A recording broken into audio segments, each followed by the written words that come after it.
नमस्कार, मेरा नाम डॉक्टर अंकित नाहटा है। साथियों, ज़िंदगी में हम जब भी ऐसे लोगों से मिलते हैं जो ज़िद्दी होते हैं, जुनूनी होते हैं, तो मज़ा आता है। क्योंकि ज़िद और जुनून ही ऐसी चीज़ है जो अखबार बेचने वाले को राष्ट्रपति कलाम बना सकती है, चाय बेचने वाले को इस देश का प्रधानमंत्री बना सकती है और ज़िद ही और जुनून ही ऐसी चीज़ है जो पहाड़ तोड़ने के लिए मजबूर कर सकती है, बाजी बना सकती है। साथियों, मैं आज आपको मिलाता हूँ एक ऐसे इंसान से जो अक्सर ये कहते हैं कि मेरे हाथ में अगर कमान आएगी, अगर मैं सिस्टम का हिस्सा होऊंगा तो मैं बदलाव के लिए काम करूंगा। मैं शिक्षा को बदलूंगा, मैं स्वास्थ्य को बदलूंगा, मैं सड़क ठीक करूंगा, मैं इस देश के किसानों, गरीबों और मजदूरों को जब भी मुझे मौका मिलेगा तो मैं उनको बेहतरी के लिए काम करूंगा। तो आज मैं आपको मिलाता हूँ सांवरमल गाडरी से, जो आने वाले इलेक्शन में, पंचायत राज चुनाव के इलेक्शन में सरपंच की दावेदारी के लिए कोशिश कर रहे हैं। तो आज उनसे हम जानेंगे, बात करेंगे उनका क्या विजन है, वो किस तरह से चुनाव लड़ेंगे, किन मुद्दों पर चुनाव लड़ेंगे, तमाम तरह की चीजें आज हम बात करेंगे। तो आज मैं आपको मिलाता हूं सांवरमल गाडरी से, उनसे जानेंगे, बातचीत करेंगे कि उनका क्या विजन है, उनके क्या लक्ष्य हैं आगामी चुनाव को लेकर। तो सांवर जी, आपका बहुत बहुत स्वागत है मेरे शो पर, दी अंकित नाहटा शो पर। तो सबसे पहले तो मैं आपके बारे में जानना चाहूंगा कि आप क्या करते हैं और आने आने वाले जो पंचायती राज चुनाव है जिसमें आप सरपंच के उम्मीदवार होने वाले हैं, जी सर, आपका क्या विजन है, आपके क्या लक्ष्य हैं और आप किस तरह के बदलाव की बात करेंगे? क्योंकि अक्सर लोग ये कहते हुए सुनते हैं कि नहीं, शावर जो है बहुत बड़ी बड़ी बातें करते हैं, शिक्षा बदलने की बात करते हैं, चिकित्सा बदलने की बात करते हैं, कहते हैं कि मैं नालियां नहीं बना दूंगा, सड़कें नहीं बना दूंगा, गांव के लोग अक्सर कहते हैं। यस। तो आपका क्या विजन है, थोड़ा अपने बारे में ब्रीफ इंट्रोडक्शन दे दीजिए। मेरा नाम सावर गाडरी है। मैं खेडलिया ग्राम पंचायत के कालसास ग्राम में निवासी हूँ। मैं पूर्व में और अभी हॉस्पिटल की सेवाएं दे रहा हूँ। मैं लोगों की जब भी ज़रूरत पड़ी है, हॉस्पिटल या किसी भी अन्य सेवा के लिए हमेशा काम करता हूँ और आगे भी मेरा विजन है कि मैं हमेशा लोगों की सेवा करूँ। सेवा के माध्यम से मैं राजनीति को एक सेवा के माध्यम से चुनना चाहता हूँ, जिससे लोगों की मैं और बेहतर सेवा कर सकूँ और लोगों के लिए अच्छा भला कर सकता हूँ और इसीलिए मैं ये राजनीति का कदम उठाना चाहता हूँ।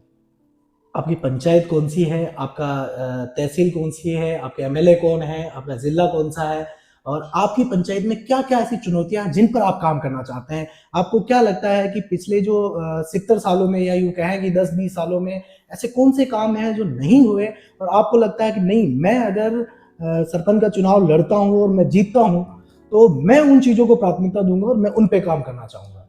सर, मैं प्राथमिकता क्या, मैं एक गांव से निकला हुआ हूँ, किसान का बेटा हूँ। मुझे पता है कि गांव में शिक्षा मिलना मतलब इतना कठिन कार्य हो गया है कि गांव में स्कूल है तो 5वीं तक है, 5वीं तक है तो उच्च प्राथमिक बनी तो वो 8वीं तक है, 8वीं के बाद गांव के बच्चों को बाहर स्कूल जाना पड़ता है, तो वो बच्चों के लिए भी मुश्किल है और लड़कों के लिए भी मुश्किल है। इसलिए मैं चाहता हूँ कि मेरी प्राथमिकता शिक्षा को रहेगी, ताकि शिक्षा अच्छी मिले, अच्छी स्कूलें बने, मैं उस स्कूल को कन्वर्ट करा के 10वीं तक करवा सकूँ, 12वीं तक करवा सकूँ।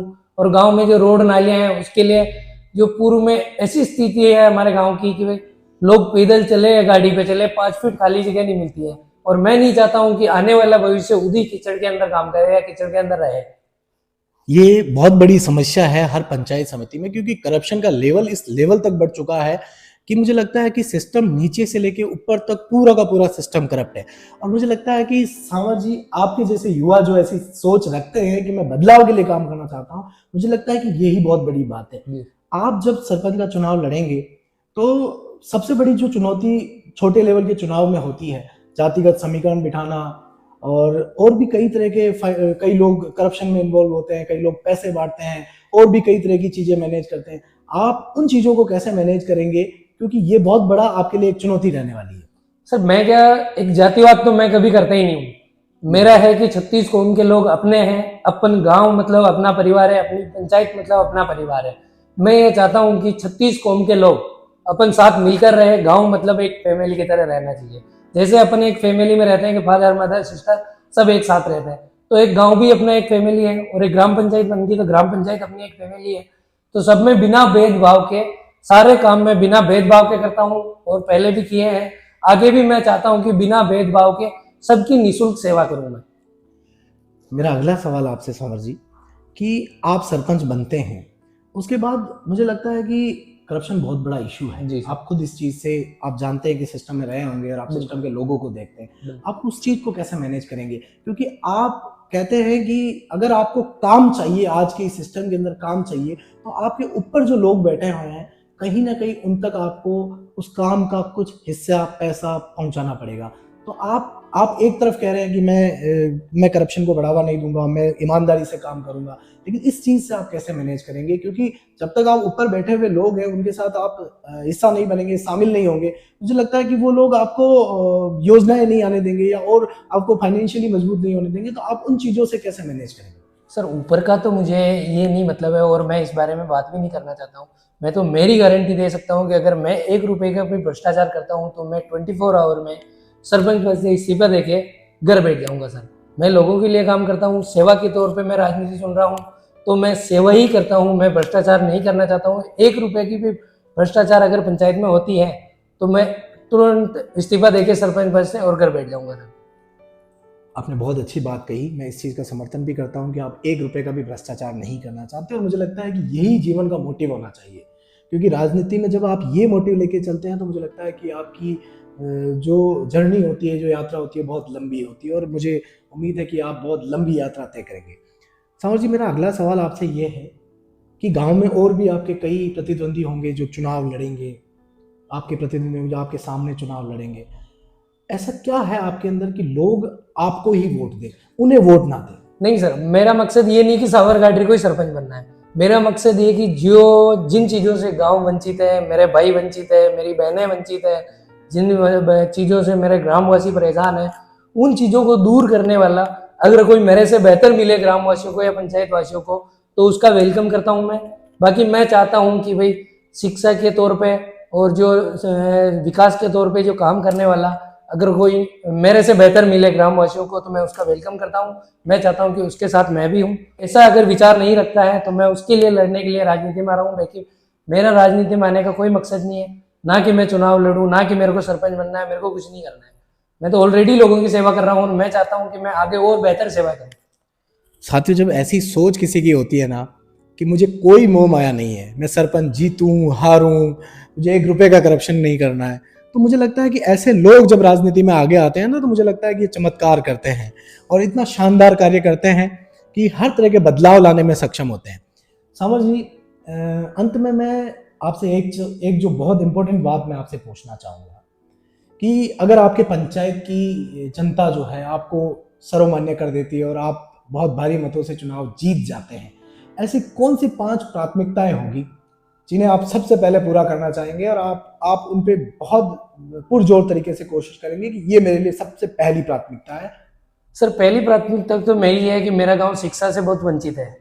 अच्छा। तो मेरा एक ही पहला प्राथमिकता वो रहेगा कि मैं शिक्षा पे जोर दूं। शिक्षा पे जोर देने के लिए मेरी पहली कोशिश और पहला कार्य मैं मान के चलता हूं कि एक लाइब्रेरी खोलूं, डॉक्टर भीमराव अम्बेडकर के नाम पे एक गांव में अच्छी लाइब्रेरी खोलूं ताकि उसमें लोग बच्चे अच्छे से पढ़ाई कर सके 24 आवर, और शिक्षा पे फोकस रहेगा तो बच्चे और आगे जा सकते हैं। ये नहीं कि मैं जैसे पैदल चल रहा हूँ वैसे सब पैदल चले। मैं ये चाहता हूँ कि शिक्षा है तो सब कुछ है। और दूसरा काम मेरा रहेगा कि बच्चों को खेल, अगर खेल है तो बच्चों का भविष्य है। मैं चाहता हूँ कि खेल ग्राउंड बनाऊं, हर साल प्रतियोगिता कराऊं उसमें। और तीसरा मेरा है कि अगर मैं 1 रुपए के भी भ्रष्टाचार करता हुआ पाया जाऊं, अगर कोई प्रूव कर दे मेरा, तो मैं 24 आवर में इस्तीफा देके ये 1000 रुपए के स्टाम्प पेपर में घोषणा पत्र में लिख के दूंगा। मैं आप 1000 रुपए के स्टाम्प पेपर पर लिख के देंगे? आप एक कैमरे के सामने बोल रहे हैं? बिल्कुल सर, मैं लिख के दूंगा चुनाव लड़ने से पहले ही।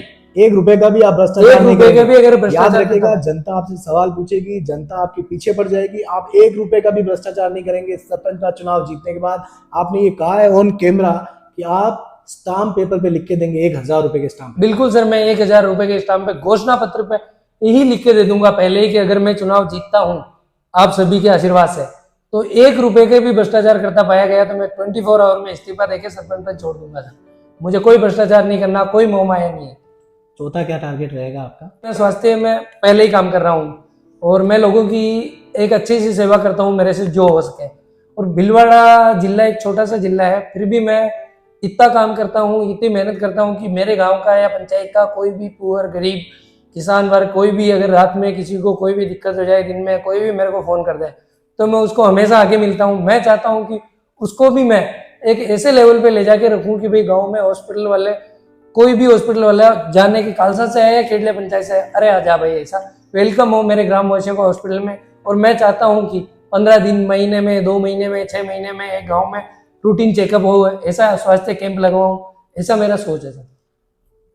गांव में जो कंस्ट्रक्शन का होता है, नालियां, सड़क, आप इन पे कितना बेहतर तरीके से काम करेंगे? इन पर सर मेरा ये एक मकसद रहेगा कि एक सिंगल रोड या सिंगल नाली वो कच्ची नहीं रहेगी, हर एक रोड, हर एक नाली पक्की रहेगी। कि केंद्र सरकार ने चलाई है कि वो सारे पक्के काम ही करेगी, तो मेरा मकसद है कि एक कोना भी कच्चा नहीं रहे।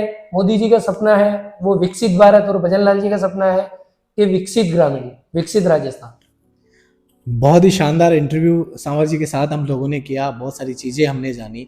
इन्होंने तमाम तरह की चीज़ें खुलकर बताई कि अगर इनकी पंचायत की जनता अगर इन्हें सरपंच का प्रतिनिधि चुनती है, सरपंच इन्हें सरपंच के रूप में चयनित करती है, तो ये इनकी जो मेन प्राथमिकता रहेगी करप्शन मुक्त पंचायत हो, सड़क अच्छी हो, सड़क पक्की हो, नालियाँ बेहतर हो, रेगुलर स्वास्थ्य कैंप लगे, किसानों महिलाओं की स्थितियाँ और बेहतर हो। इन्होंने जैसी बात की कि डॉक्टर BR अम्बेडकर साहब के नाम पे एक बहुत शानदार लाइब्रेरी की बात की, तो मुझे लगता है कि शिक्षा के विकास के लिए आज बहुत ज़्यादा ज़रूरी है। दूसरी इन्होंने एक बात और भी कही कि अगर ये सरपंच का चुनाव जीतते हैं तो ये एक बहुत अच्छा खेल मैदान अपने पंचायत में बनाएंगे।